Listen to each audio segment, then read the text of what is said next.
Here we are, back to working on the cradle. And as you can see, it's pretty well assembled now. And we've got most of the body and the carriage is all made out of cherry. The coin is mahogany piece I had laying around.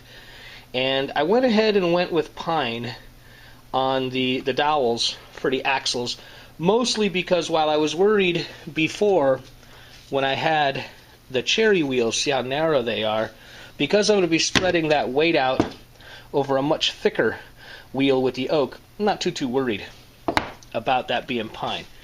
So now, just really got to start finishing it. I'm going to go ahead, you can see I've got some tape on here. These have not been glued into the axle yet.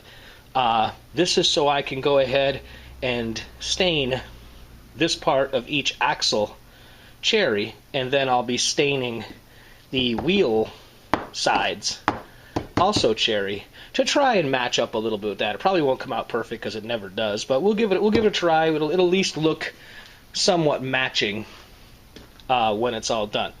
And the reason I've got the tape on here is I'm going to go ahead and grease the axles here. So I want this wood to be no stain or finish or anything on it, so that grease can just penetrate the axle part here and of course the hole where it's going to be. So let me get those stained and we'll be right back. Alright, well that's done, and I can't show it on camera, but people are wondering what I used. I just used the everyday stuff you get from the store. Can't even remember the brand name, but you know, you tell me. Not too bad. Not too bad at all. And just as a side note, I'm not a brush user when it comes to stains. I'll just use a rag, or in this case one of those little shop towels, and I do it all by hand.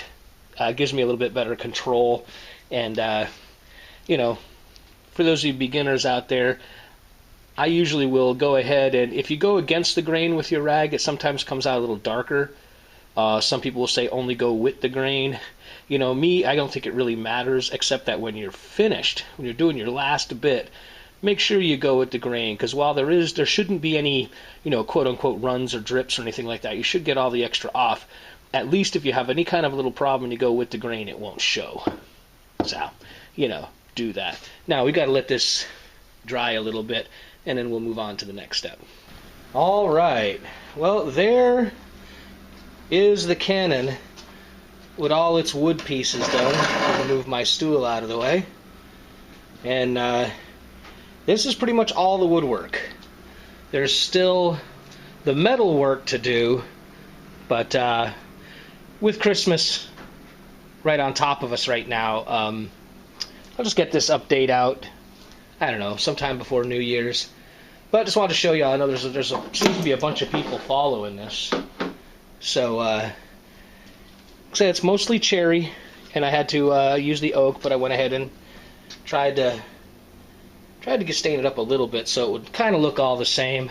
Although I did make the coin out of that's mahogany, and you know the coin simply allows you, when you rock the thing forward, you can move this piece back and forth like this to adjust the elevation of the cannon.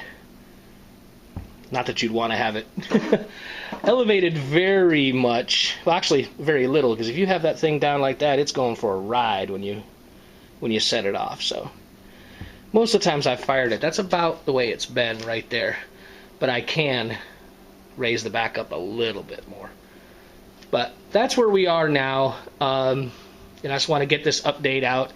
And as soon as we get the forge out and start making the fittings, we'll do a final upload, and hopefully at that point in time we'll get a chance to fire it. So, see you soon.